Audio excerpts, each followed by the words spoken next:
My name's Mthatha.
Welcome everyone. How's everyone doing? We're just gonna let a few more people come in before we start. Tiffany, if you're in the room, just try to send me a request. Otherwise, I can send one to you.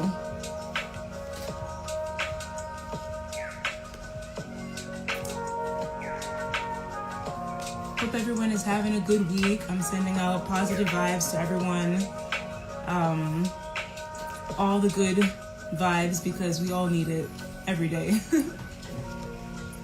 But I can't believe the last episode of Testimony Tuesdays was a month ago. My schedule got really crazy, so I couldn't do evenings. So I was like, okay, we're just gonna have to put Testimony Tuesdays on hold, but we're back. So I'm not gonna be surprised if that happens in the next few weeks, but I'll keep you guys posted in terms of my schedule and when the next couple episodes will be. But it's good to see everyone. Let me see if Tiffany is in here. Okay. Oh. Tiffany, it's saying that you have to upgrade to join. So you may have to log out and upgrade Instagram and come back in. Yeah, because I see it says must upgrade app in order to join. So yeah, just try logging out and do the upgrade and then come back in. So I will wait to do her introduction because I definitely want her to be here to hear her introduction. I think so far that's been everyone's favorite thing to hear who is being interviewed, to hear all the accolades that they've accomplished in their life. So I'll definitely wait for that. So everyone comment how your week has been going. I've been trying to hold on to these really nice days of weather because apparently we're going to be reaching like the 20s this Friday. I just don't understand. Like, it's April, right? So it should be getting towards summer, you would think, but no. East Coast is just so unpredictable. Like, we had 77, I think, was the high today in PA. And then tomorrow it's supposed to be maybe 60, and then the next day like 40, and then 20. So I'm like, make it make sense. Please make it make sense. That's why my allergies are like crazy. Like every week it tricks me. And they're like, don't put your winter clothes away yet.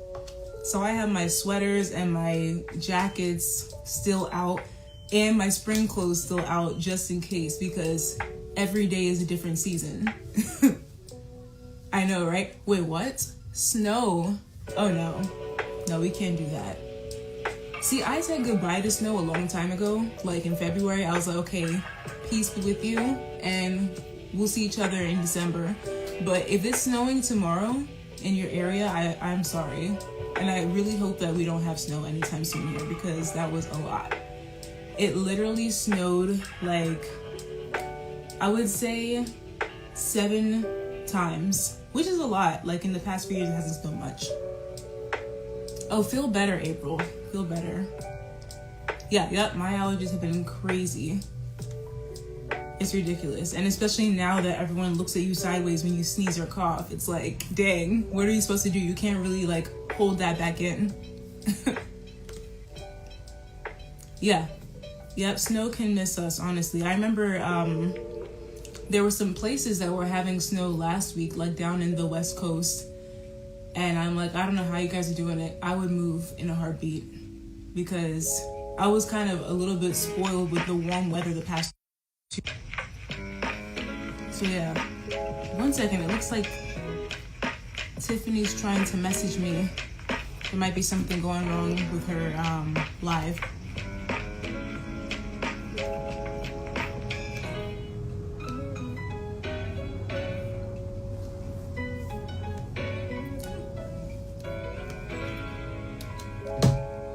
But it was really, yeah,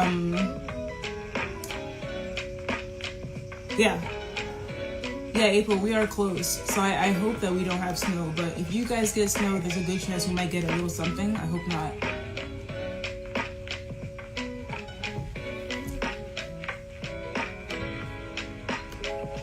Let me see. I'm just checking with Tiffany to see if she was able to upgrade.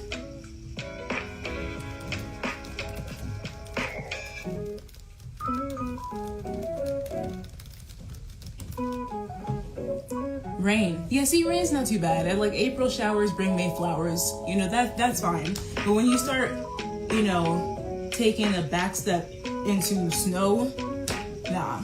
We can't, like, we suffered enough. We really did.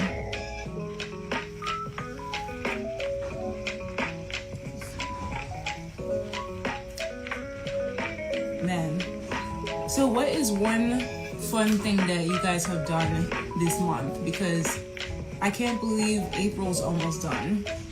It's wild. I can't believe it's April 20th. I remember when it was just April Fool's Day, and this year is just speeding by so fast. So for me, I would have to say, what is one fun thing I did?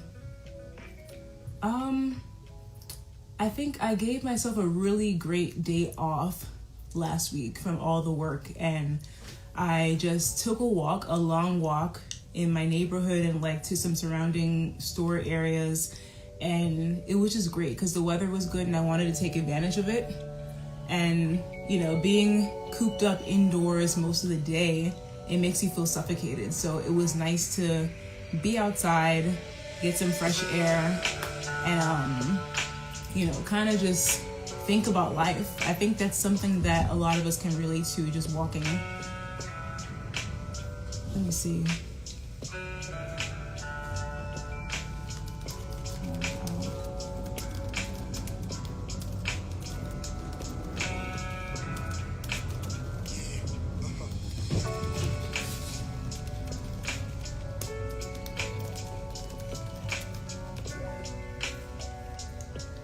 Yeah, sorry guys, I'm just making sure that Tiffany's able to update her app because apparently it's not allowing her to join the live.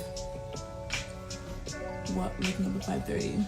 Oh yeah, waking up early. I think that's like the best time to take a walk because you see the sunrise and there's no one outside and it's just really peaceful and calm. And also evenings too, like when the sun is setting is also really nice for walks. Heat of the day, I'm like, okay, this is just not my thing, especially in the summer. But yeah, those early morning walks are great. I remember when I used to live in the islands, I would wake up early and just walk on the beach. And it was really nice because you just hear the waves and of the ocean and you're just thinking about how grateful you are to witness all that beauty in the world. So, you know, walking is definitely fun. And it's like the one form of exercise that I think besides dance, you don't really feel it. Like it's something that we do anyway to get to point A to B. So why not just walk a long distance with some music, or, you know, even if you don't have music, it's still fun.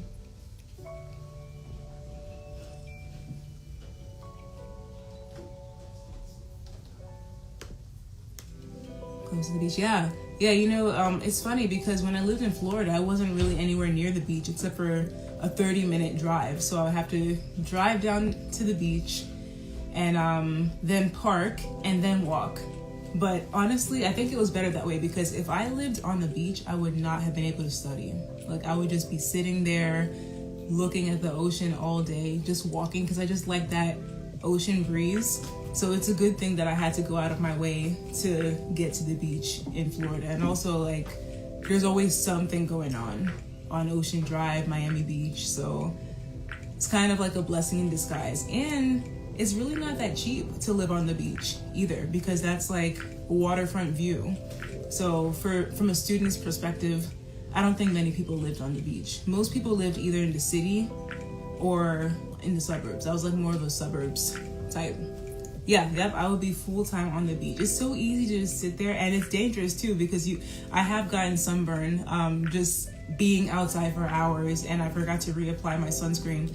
But it's really so easy to just stay out there all day, like on a Saturday, because they'll have like some flea markets going on, people selling handcrafted beach clothes, straw hats and things like that. So, you know, you just kind of walk around and look at all that's going on, and then you have the people on their dirt bikes just riding around. And, you know, it's just, if you like to people watch, you'll definitely be stuck at Miami Beach for hours. Yeah, Tiffany has not answered yet. I'm trying to see if she can restart her app, but in the meantime, we'll just chill and talk. So I saw a lot of you guys at the PHC 1 hour, 1 year, I said 1 hour, 1 year reunion. That was really fun.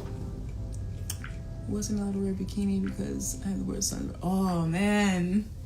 Yeah, that is the worst. When I had sunburn, I think it was 2 years ago, I had it on my neck, and I didn't even realize it because it was like on my back. So I just felt like a lot of pain. I'm like, yeah, this is probably sunburn, because I remember my hair was up, and I actually was using one of the city bikes to like ride around on the pier area. So I was like, that's probably what happened, because I didn't reapply my sunscreen. So I definitely learned my lesson the hard way, and it is so painful. So I feel for you, April, like to have it on your stomach, ouch.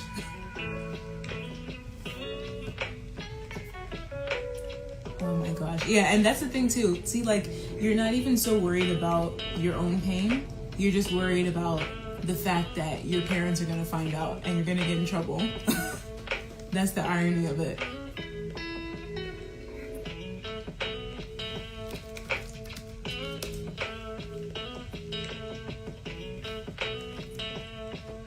Hopefully Tiffany should be able to log in soon.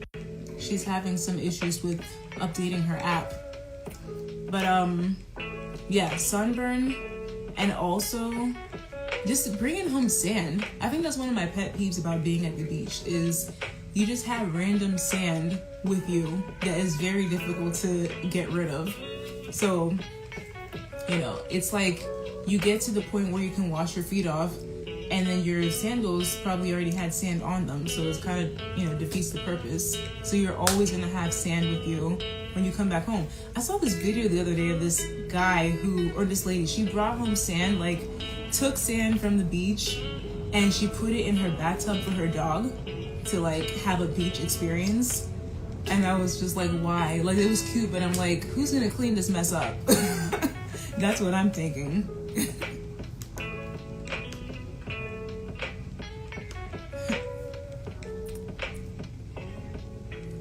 Oh yeah.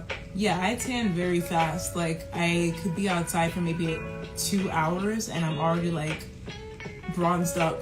It's crazy. And that's why when I was in the islands, like I was like 3 shades darker than I am, because I was like, you can't avoid the sun over there. It literally just glares on you all day.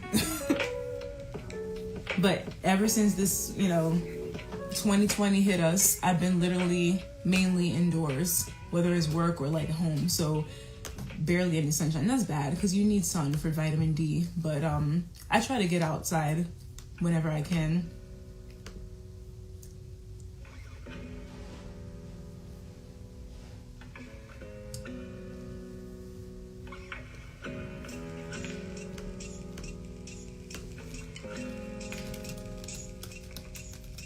Let me send Tiffany a message real quick.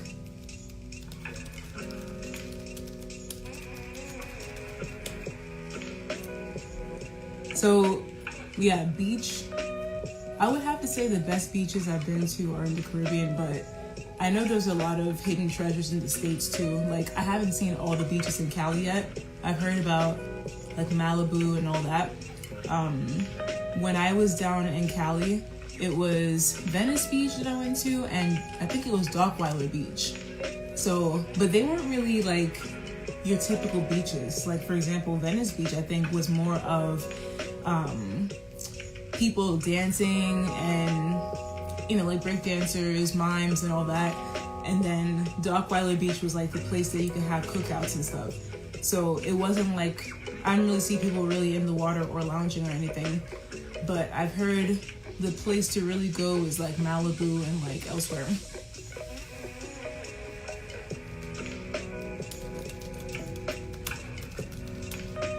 Staying by the pool. Oh, nice. Yeah. Yeah, the pool is good too. It's like a cool, like, controlled environment, you know?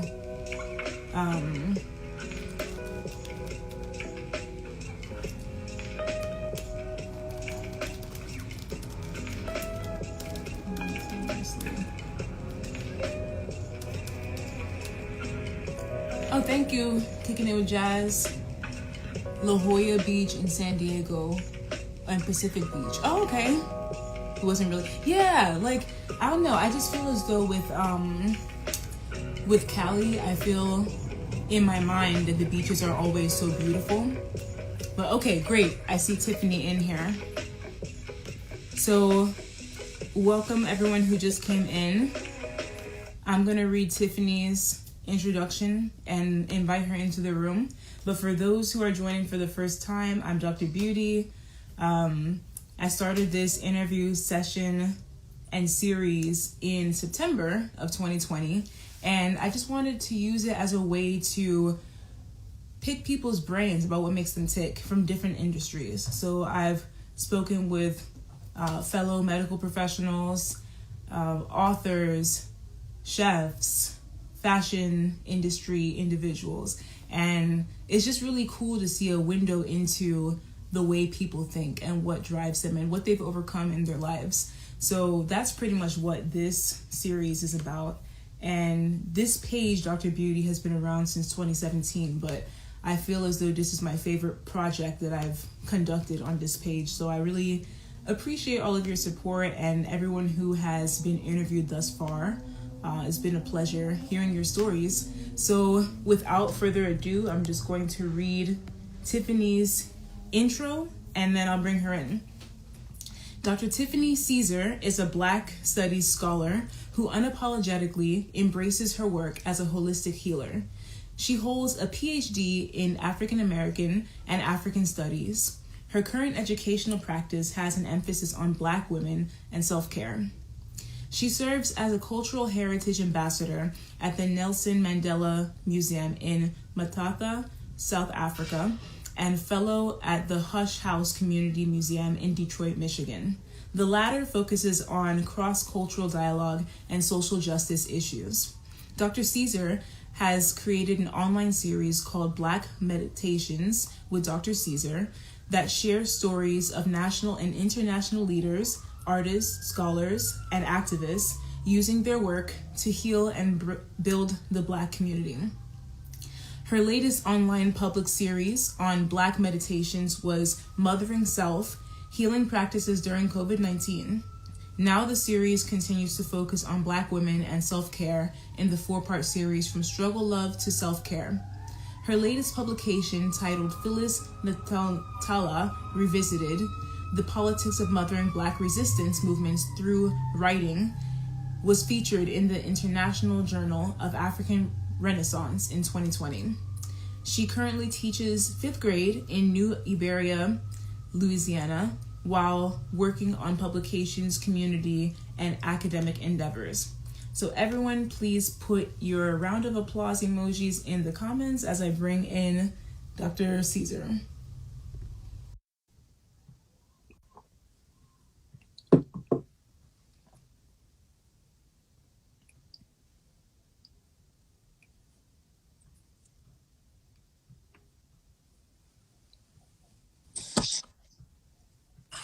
Good evening. Hi, can you hear me okay? Yes, I can. Great, How are you doing? great. Thank you so much. And thank you so much for your patience and allowing me to get the technology together. This is my first Instagram live episode. So I appreciate you and your audience for your patience and allowing me to upgrade. Oh, my pleasure. And thank you for not saying, you know what, forget about this, let's just do this another day.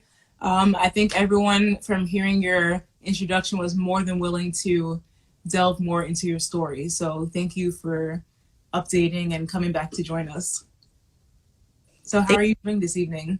I am fine. I'm so happy that I was like, that I was able to get through. I was like, okay, what do I do? So I literally deleted my Instagram app and then I had to relog in on my like iPhone and I didn't know my password. So I had to find out my password and then I finally was able to put Instagram back on my phone and recreate a new password and get back on. And then I saw the gray box that you were talking. Oh, And then I was like, okay, if this doesn't work, I don't know what to do. But I'm so happy that, that helped. So I'm doing much better now that I'm able to have this beautiful conversation. I'm happy to hear that. So we usually start off these interviews with a little icebreaker. So my question to you is, what is one accomplishment that you were able to achieve thus far this year that surprised you, that you didn't think that you were going to be able to do? Well, I would definitely say that publishing my last article, Phyllis Dundala, mothering Black resistance movements in South Africa and Detroit, was a huge accomplishment because I started that article about 3 years ago. And so I was just so happy that I was able to work with a writing group that I meet with once a week. And they encouraged me, they edited my drafts, and really helped me to get this article published. And with COVID-19, with me not being directly in higher ed and teaching fifth grade, those are some of the things that would make it difficult to finish an academic writing. But I did finish it. So I'm so proud that even after transitioning, from higher ed to K through 12 and moving through a pandemic, that I was able to still finish that article. So I'm super proud of myself for finishing that article. Well, congratulations to you for accomplishing that feat. And I know, like you said, the pandemic has pushed so many deadlines forward for a lot of us. So that is no small accomplishment, especially when it comes to getting published. So congratulations to you for that. Yes. And you mentioned working in higher ed. And for those who tuned in and heard the introduction, we heard that you have your PhD in African and African American studies. So would you be able to share your educational background with us more in detail and what inspired you to pursue your current career path? Thank you so much. So my background is I have a PhD in African American and African Studies with a specialization in African Studies and urban education. And what pushed me towards the trajectory of Black Studies was when I was in high school. I went to an international studies high school. And while I was there, I was able to meet Black people from all around the world. So within my community, I had people from Somalia. At my school, there were people from Haiti, Nigeria, Ghana, just all around the world, Eritrea. And I remember being a very curious person, um, saying, wow, these people look like me, but they're different. I noticed that their language was different, the attire was different. And so I set out on doing my own, I guess you would say, research by sitting at the different lunch tables. And by that, I was able to befriend a lot of different people. And I realized I started to cultivate my own ideals surrounding the United States and its population that included Africans and Africans within the diaspora. And so that kind of sparked my interest on studying Black people from various parts around the world. That's very interesting because, in a sense, you were immersed in that community with people, as you said, that looked like you, but came from different walks of life. Mm-hmm. And that kind of propelled you and motivated you to pursue that ultimate career path. And so, what were some of the differences that you were able to appreciate between the different groups of people that were at that school? One of the differences that I was really able to appreciate was culture. Differences within culture. And within culture, you have differences in religion. For example, my friends who were from Somalia were Muslim. Differences in food. For example, when I would go over to my friend's house, the food was different, language, um, and things of that nature. And even though there were cultural differences, there were also similarities. For example, there was a strong rootedness in family, friends, working together, and community. So it was through my ability to become friends with different people from different spaces around the world that I realized, yes, there were those cultural differences, but when you strike a conversation with people, when you go to their homes and you engage them, and they engage me, you see, well, hey, we're not that different at all. And then later on, once I started studying, and learning about the diaspora and how different populations of Black people came to the United States, then I was able to further, deepen my understanding, on, just the differences and reasons why people came. But yeah, so those were some of the differences that I was able to begin to understand, but also appreciate. That's very interesting because when you mentioned the African diaspora, and especially with first generation students like myself, I'm first generation Nigerian American, we still share a lot of the same experiences in this country Mm-hmm. with how we're perceived by Right. other cultural groups. And so it's amazing that we have those different layers of our own personal journeys. But Mm-hmm. when it comes to looking at the outside looking in, we're kind of grouped together by Right. other groups. So that's an interesting perspective too. Right. And I just wanted to say, and that's the United States racial politics. And so when one comes to the United States, a part of the racialization process is that uh, no matter where you're from, you automatically become Black. And so with that Black identity comes a lot of other things that one may not be to if they don't understand American politics. And so it's multiple identities. It becomes your Haitian, Black, and American, and just talking to just different people about the way they navigate that particular process has been very much so interesting and rewarding. Definitely. Yeah, and it's interesting too because I studied biological anthropology, and that's essentially the study of people. And so I've always had that interest in different people's cultures. And living in a place like the East Coast, you're exposed to a lot of different cultures as well. So getting your doctorate in that field is very much to be commended. And you also got the opportunity to serve as a cultural heritage ambassador for the Nelson Mandela Museum. So could you share that experience with us and how you got the opportunity? Thank you so much. Well, when I was I was in the process of getting my PhD in African American and African Studies at Michigan State University, I applied to become a Nelson Mandela Museum, Michigan State University Museum curatorial fellow. And with that particular opportunity, they would send you to South Africa, to Mthatha, South Africa, and spend a summer at the Nelson Mandela Museum. And Mthatha is not it's not too far from Munu, where Nelson Mandela was actually raised.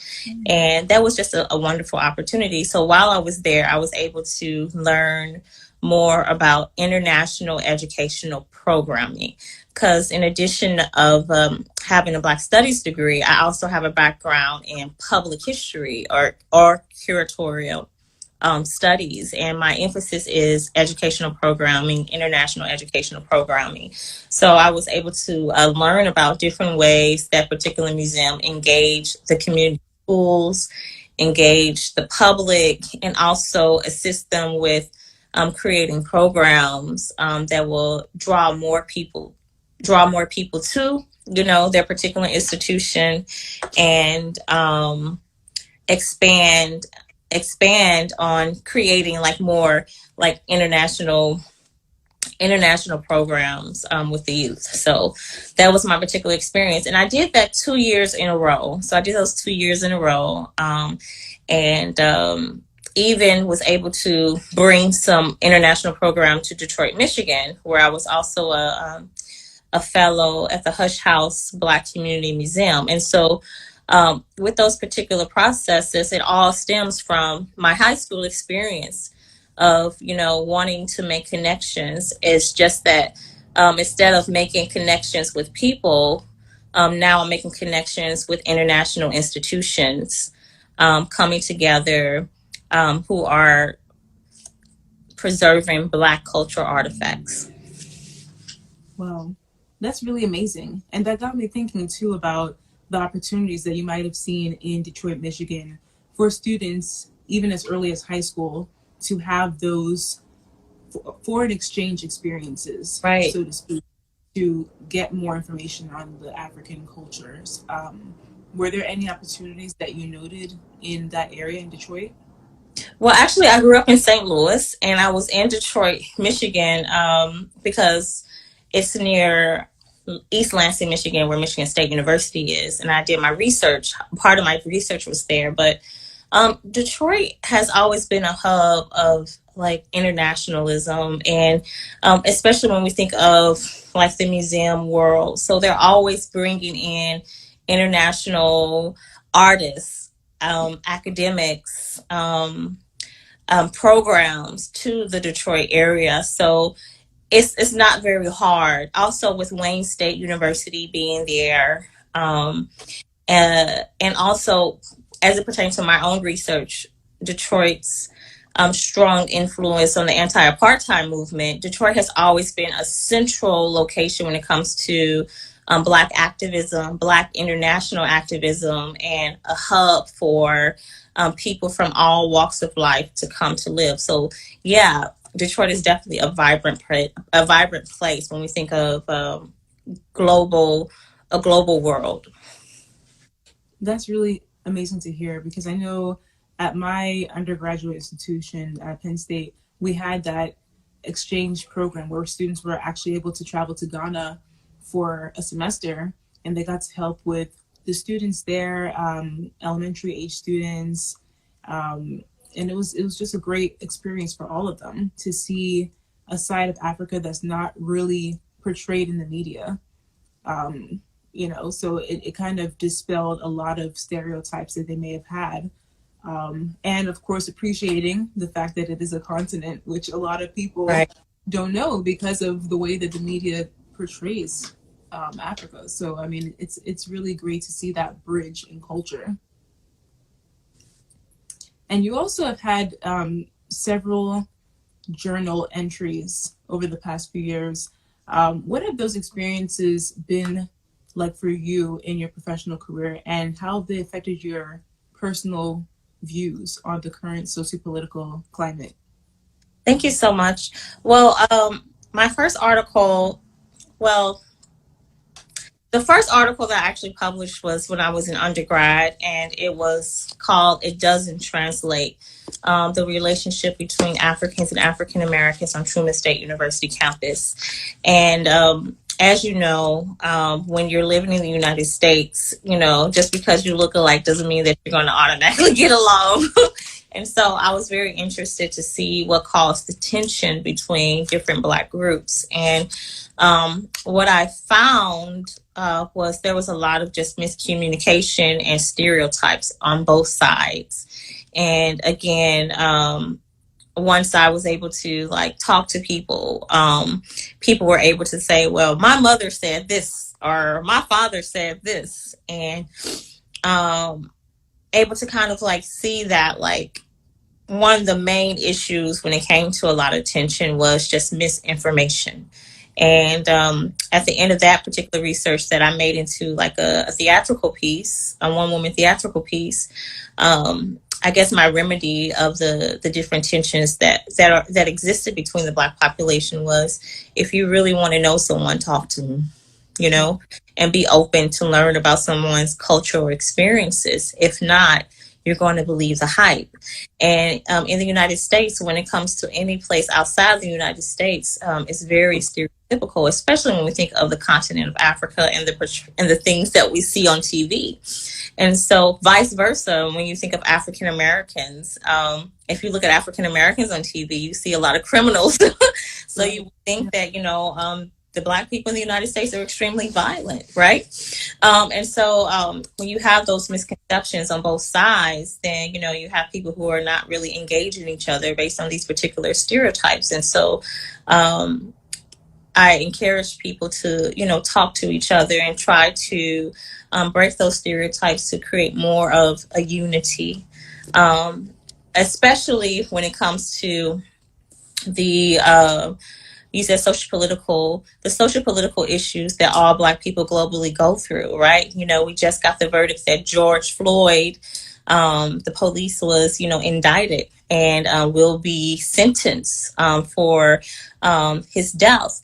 But if we look all around the world, Black people all around the world are experiencing forms of, or I say residue of slavery, colonialism, that impacts them everywhere. And it's due to these systems of patriarchy, systems of, I would say, white hegemony, and all these things that has said or deemed Black people to be inferior. And so that first piece encouraged me to like just go a little bit deeper in people's psyches on why they felt certain ways about certain types of people. The next article was on African-centered education, and I talked about the creation of a school in, I believe it was Cameroon and South Africa, because I've always been interested in the union of Africans and Africans in diaspora working together to fight political issues that causes challenges for everyone. So I really stand by Pan-Africanism. And Pan-Africanism is not saying that we all are the same. It's saying due to certain, you know, political climates that we all experience due to our background, the color of our skin, we should work together, you know? And so the school was called the African Center Educational, the program was called the African Center Educational Foundation. And it was created by Africans and African Americans to fight colonial systems through education. And so I talked about those schools and the people who created it. More recently, my work has been on Black women who are transnational Black women who are activists in multiple locations.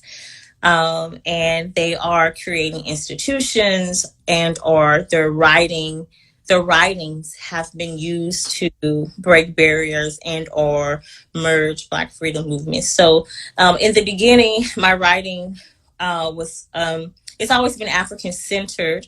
It was more on, I guess you would say, institutions and I guess I guess you can say like theories, but now my work is more centered on Black women's stories who build those particular institutions. Because what I found is like when we think of certain movements, when we think of certain ideals, when it comes to activism, even though there is a lot on Black women, I still feel that more needs to be created. And as a Black woman myself, I felt that it was my duty to contribute to that. So, like my next article that I'm hoping to be published is on Mama Sandra from Detroit, Michigan, who has ties to Ghana, Belize, and even Ireland through her transnational activism. And I write about her particular institution that she built in Detroit and her transnational networks.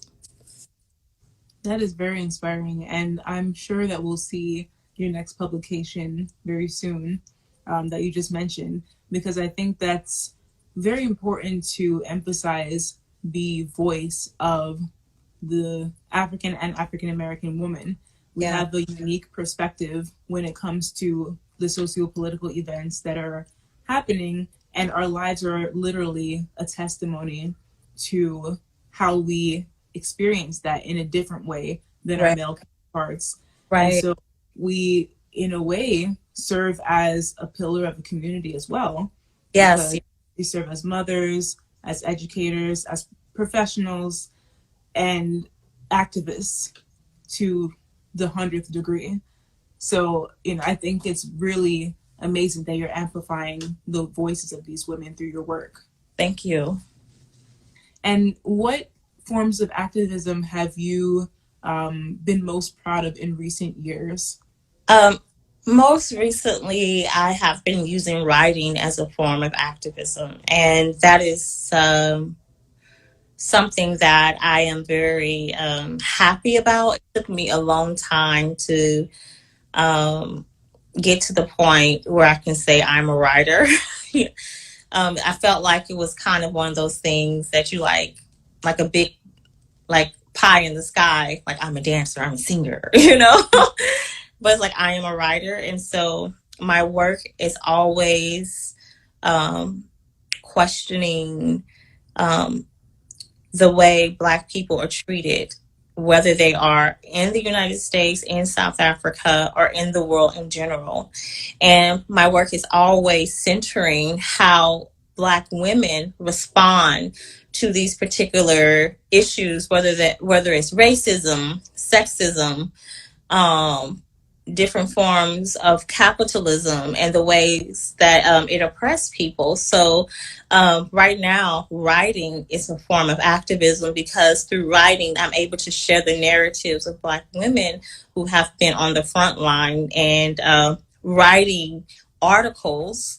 Um, it's able They're able to, it can go anywhere, especially when we think of today's technology. Like I can send it to you on email, I can post it on Facebook. I can put clips of it on Instagram, and the accessibility, right, of writing nowadays make it easier to get in the hands of many people. So now, whereas I have done more brick and mortar, if you would say, frontline activism.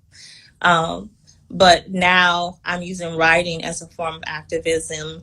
I'm hoping that through my writing that centers Black women narratives, that when people read it, they will be inspired to create a school, an African centered school, fight against sexism, write their own book about their transnational activism, because I do believe through words you inspire and change and create or help people create new ideals.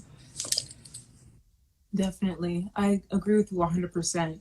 Writing and so many other forms of art have really been instrumental in voicing the experience of many people, but especially when it comes to the Black community. And, Right, because especially with music, I mean, it serves as its own form of protest in right, itself. And so I think that's really powerful because those words stay with you and they stay with generations to come. And people can not forget history, Right. look back on the experience that people had during that time period. So I think that's very excellent that you've expressed yourself in that way.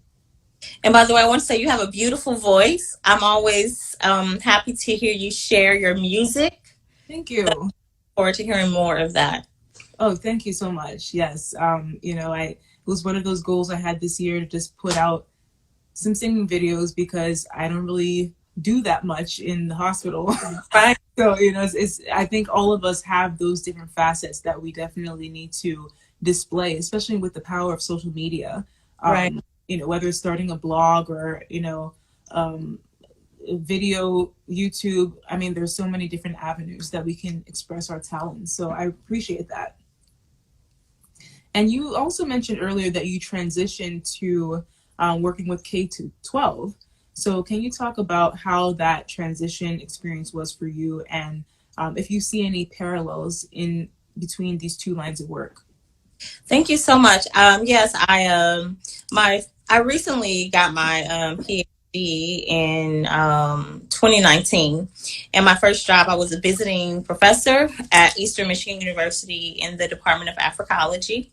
That was a 1 year position, and so then COVID hit, and I decided to that it would be best for me to go back where I had support, and that was Louisiana. And when I was in Louisiana, I thought I was only going to be here for just, like the summer.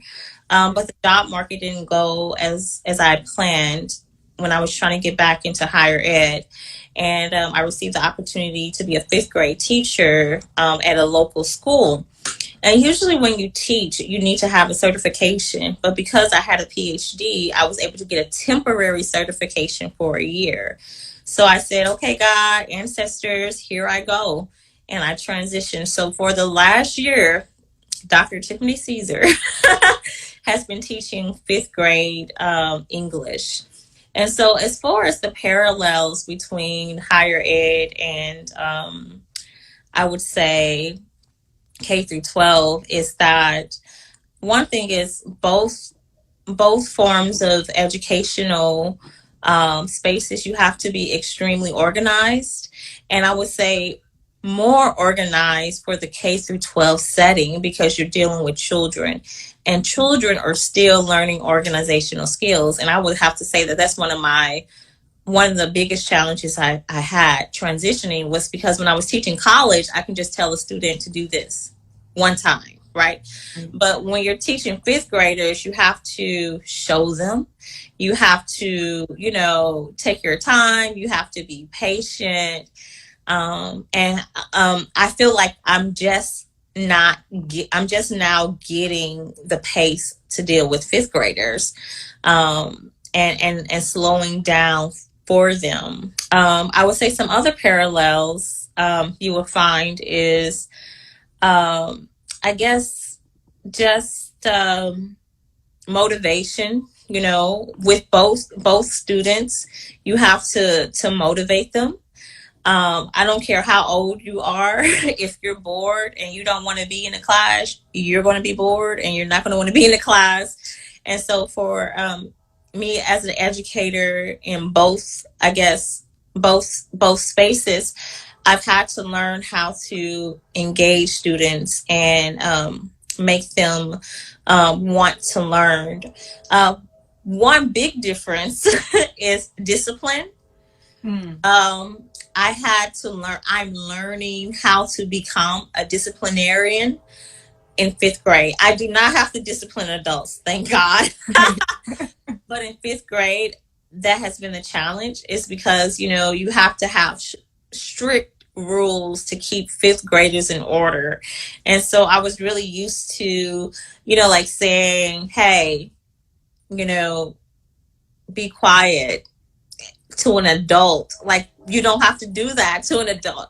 But to a 10-year-old, you have to say it like 10 times. You have to call the mom. You have to, I mean, it's so many, it's so much more. And so that's what I would say one of the differences is. But I would say with both spaces, I've learned to love my students and cultivate some strong relationships. And with the K through 12, I have learned to respect it because when I say teaching is one of the most difficult jobs that a person can do, it is one of the most difficult jobs a person can do because you're not only a teacher, you're a counselor, you're a mother, you are a nurse, you are a psychologist, you're a counselor, you're so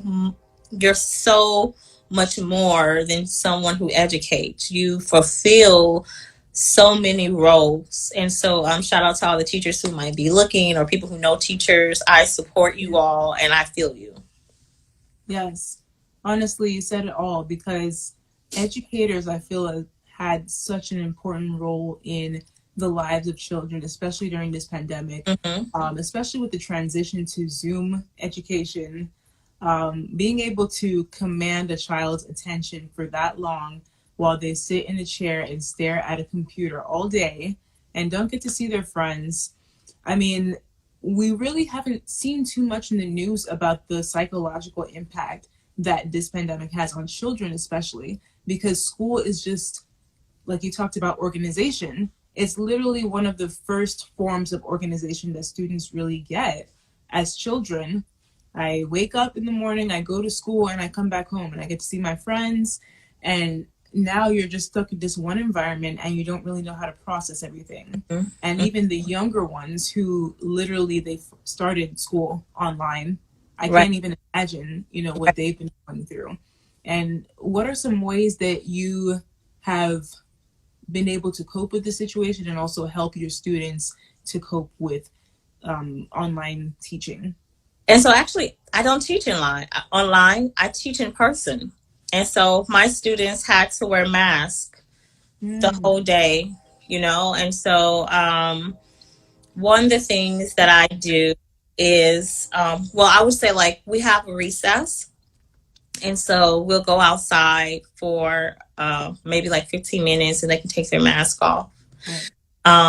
and come back in. But one, I'm just going to be real.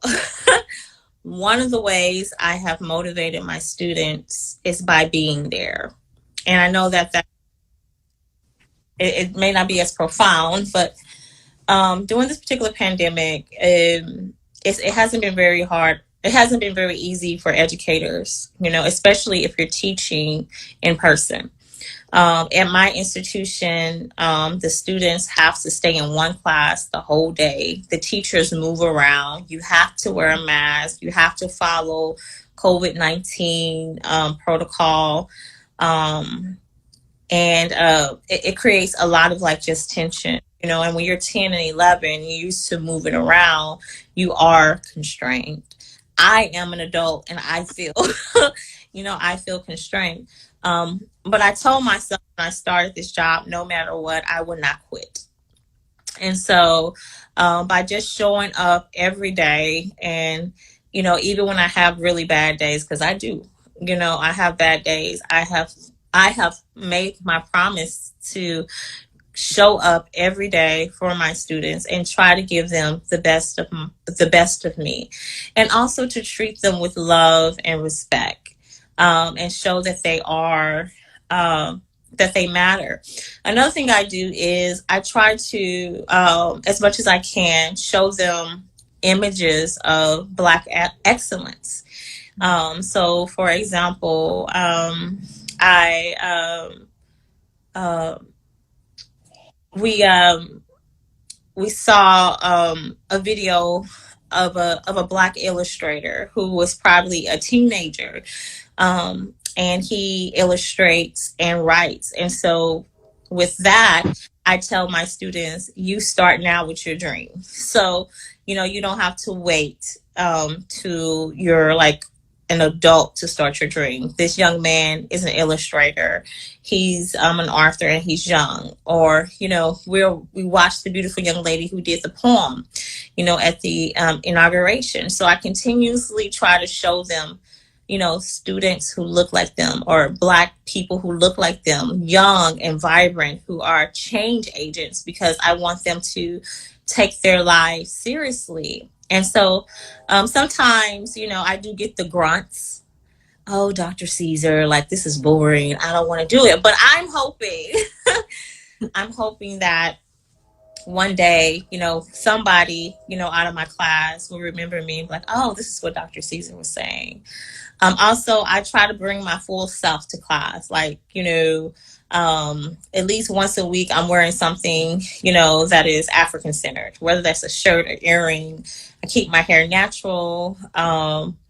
I bring my whole Black womanhood to class, and confidently, so that they can see, different images of Black beauty, And so, for example, some of my students would be like, oh, Dr. Caesar, why you wear your hair like that? I'll say, hey, y'all, my hair, I'm locking my hair. There's different ways that Black women wear their hair. Or, oh, Dr. Caesar, where you get that shirt from? What does this mean? And so by, wearing certain things and coming into the space a certain way, they are becoming interested in Africa and the African diaspora, and they don't even know it. So maybe when they're in college, they'll be like, they'll see that study abroad program to Nigeria and be like, oh, Dr. Caesar, you know what I mean? Right. Probably would want us to go to Nigeria. And I'll be like, I surely do. So these are some of the things that I try to do to try to keep them motivated. And I'm still learning, especially as a new fifth grade teacher. And then you can never go wrong with snacks. Takis. Right. They like hot Takis. Just don't eat them. They're very bad for you. I think that's wonderful that you're not only showing them images of people who look like them that they can aspire to Right. be, but you're also presenting yourself, as you said, in your full capacity, not hiding anything, and just really being who you are, from your hair to your attire, because they need to know that how they already are is acceptable. And Exactly. I know we have a lot of Eurocentric norms in society that a lot of places would like you to conform to, but it's very powerful that you're making that silent but powerful statement that this is my crown, this is how you're going to see it, Mm-hmm. and this is what I'm doing. And the attire is also piquing that curiosity in them too, to find out about other cultures. So children are very impressionable, and if they have that positive influence on them from a young age, I think it can only serve them well for the future. Right. That's wonderful. And I also saw from your page, and even you told me too through your introduction, that you have a role with holistic health. Right. And can you tell us a little bit about what you've done with holistic health and the role that you see for holistic health in today's world? Well, I would say I would first like to shout out Gogo Danelle in South Africa. When I was in South Africa, I went through a process to become a Sangoma. I did not finish it. But I did it for about 8 months. And so I learned some traditional tools in order to assist with my own spiritual journey, but also others. And I've always sought out an alternative route. And so the way I look at health is that it's a fusion of traditional and holistic healing, right? You need both, right, to survive. However, I do believe that if you can live your life as holistic as possible, you can avoid some of the things that I believe Western society like to emphasize, which when it comes to particularly pharmaceuticals, right? The United States is very heavy with giving drugs, and I'm not saying that it's that you don't need to take pills sometimes. Sometimes you do, but I do feel like in the United States we over medicate. So, what are some of the things that you can do to prevent yourself from being on the traditional Western, pharmaceutical diet? Is eat right? Exercise.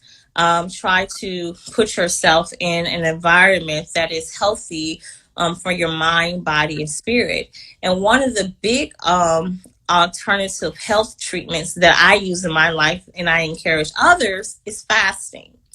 I do water fasting, tea fasting, occasionally OMAD, 1 meal a day, throughout the year. And matter of fact, when I came to New Iberia a year ago, I was 46 pounds overweight. Through fasting, eating right, just meditating, walking, and just getting myself around a different environment, one that was more healthy, I was able to lose 46 pounds. And what that showed me was with a little dedication, a little bit of time in yourself, you can do it. You don't have to take the pills, right? You don't have to do the surgery.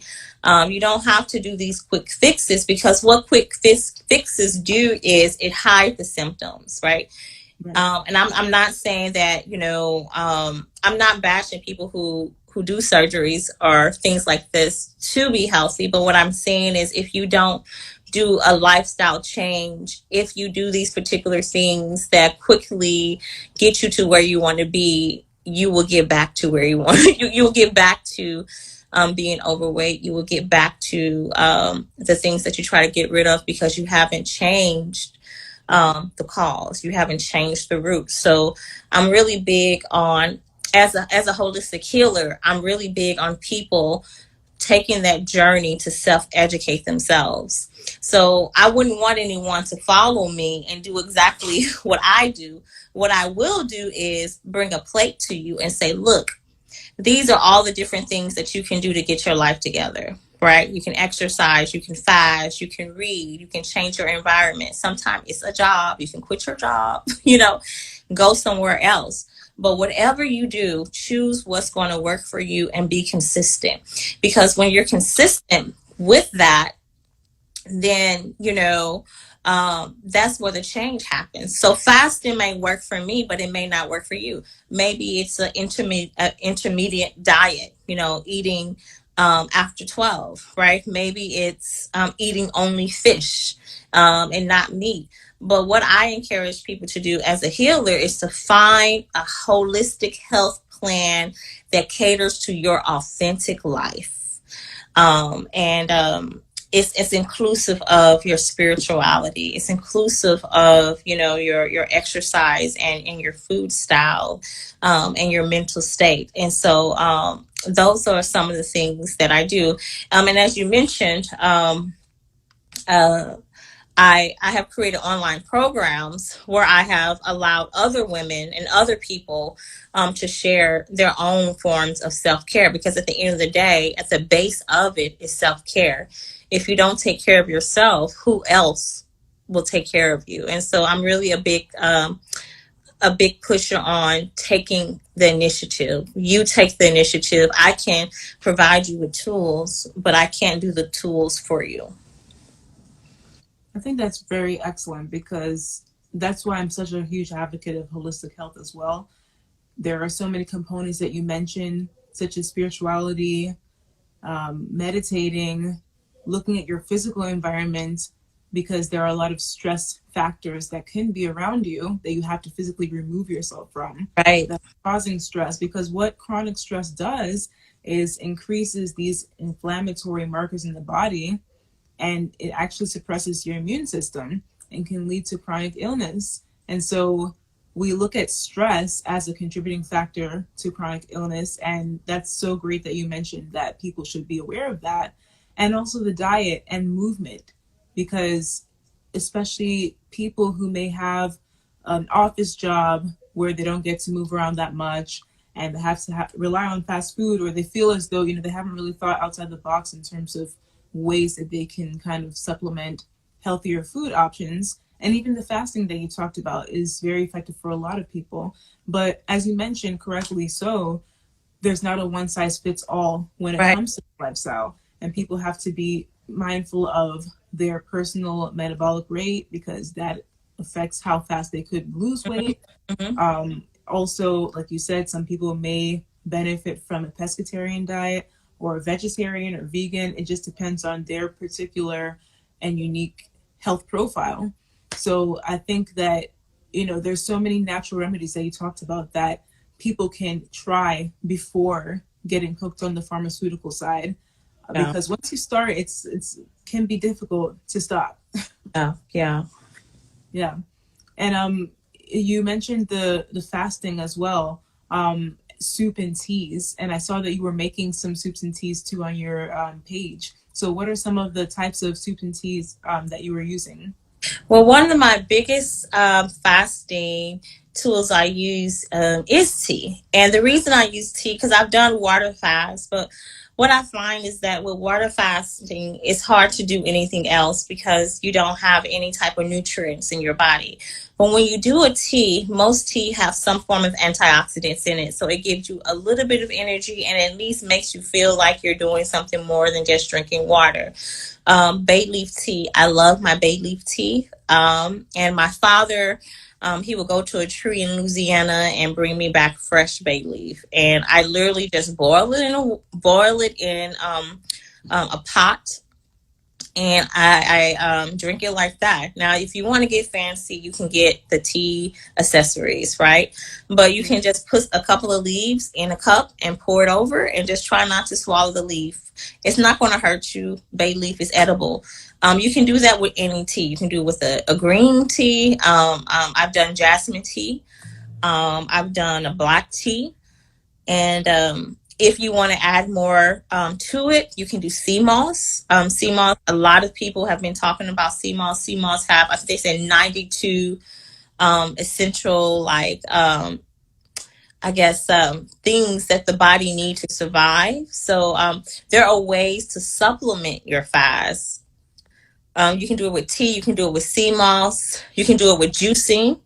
You can do it with by like doing one meal a day, right? Just kind of cutting off breakfast and lunch and say, hey, I'm only going to eat dinner.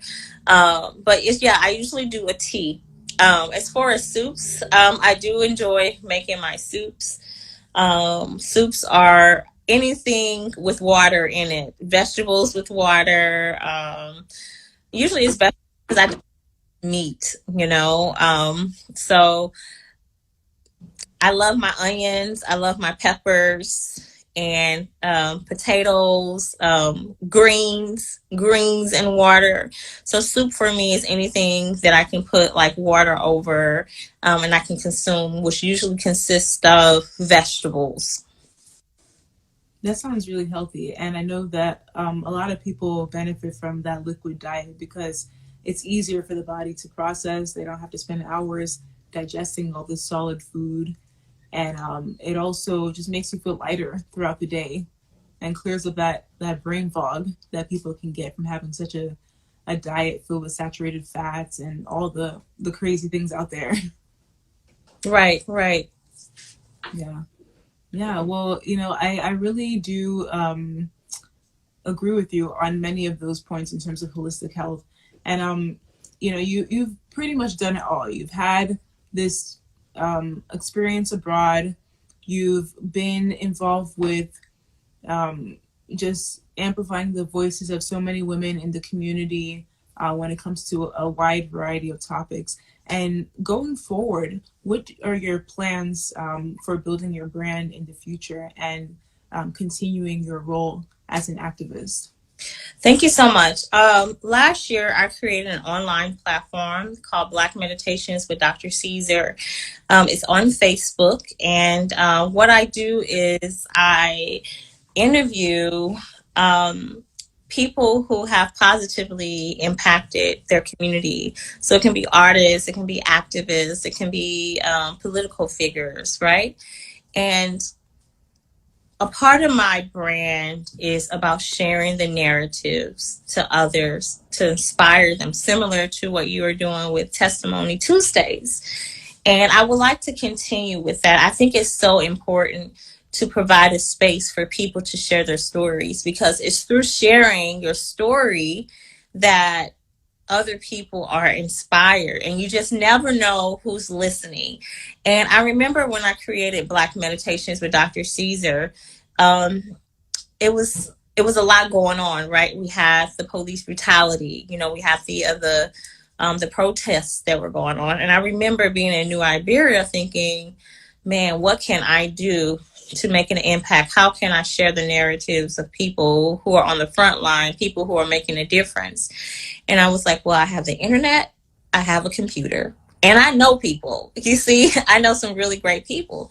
So with the encouragement of my friends, I went ahead and created Black Meditations with Dr. Caesar. And through that platform, I have interviewed, diverse people and inspired many people. And we're also currently working on our next launch, which is going to be in May. And so I've even cultivated a little team. So I started by myself, and now I have two other beautiful women. Shout out to Tamara and Taliba, who are helping me to organize, because I realized that you don't have to do it by yourself. You know what I mean? You can build a team, you can have people help you. And so I want to continue to share the stories of people within the Black community who are making a difference, and particularly stories of people that you might not know of. You know, it's not always, you're not going to always have A-listers, right? But I want people to know you are an A-lister regardless if you're doing something in your community, whether it is a food pantry, right, to a tutoring, to singing, to your local nursery homes. Whatever you're doing that is positively impacting the community makes your story worthy of sharing. So as far as my brand, I look forward to continuing with Black Meditations with Dr. Caesar. Hopefully I can get you on, That would be an honor. Just let me know when. story as well. Also, book. There are books. I have to have books. I talk about having books like babies, and so within this next year, I'm going to publish my first book. And my first book has to center around health and fasting.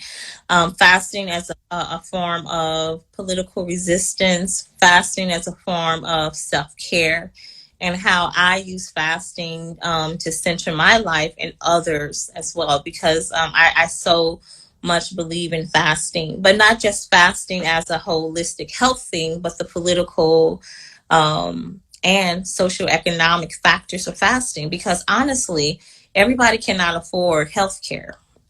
So if you can't afford, good health care, what are other traditional things you can do to take care of yourself? And I believe that fasting is something that anybody can do, and it doesn't cost a lot of money.